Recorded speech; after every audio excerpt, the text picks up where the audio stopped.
అస్సాం, ఉత్తరప్రదేశ్, ఢిల్లీ, ముంబై, ఉత్తరాఖండ్లోనూ వరుణుడు తన ప్రతాపం చూపిస్తున్నాడు. ప్రస్తుతం దేశం మొత్తం ఋతుపవనాలు చాలా చురుగ్గా ఉన్నాయి. దేశంలో పలు చోట్ల వర్షం బీభత్సవం సృష్టిస్తుంది. ఇప్పటికే పలు రాష్ట్రాలు వరదలతో నిండి ఉన్నాయి.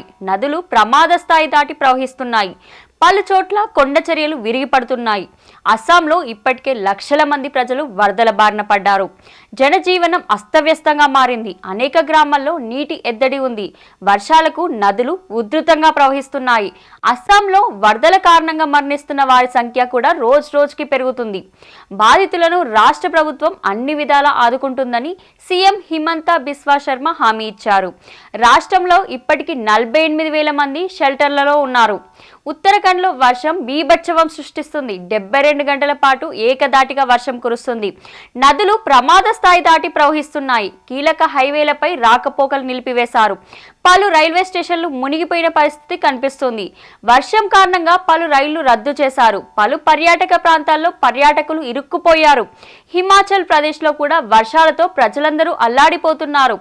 వర్షాల కారణంగా కొండ చర్యలు విరిగిపడ్డాయి. బీహార్లోని నదుల నీటి మట్టం పెరగడంతో 7 జిల్లాలో లోతట్టు ప్రాంతాలు జలమయం అయ్యాయి. మహారాష్ట్రలోనూ భారీ వర్షాలు కురుస్తున్నాయి.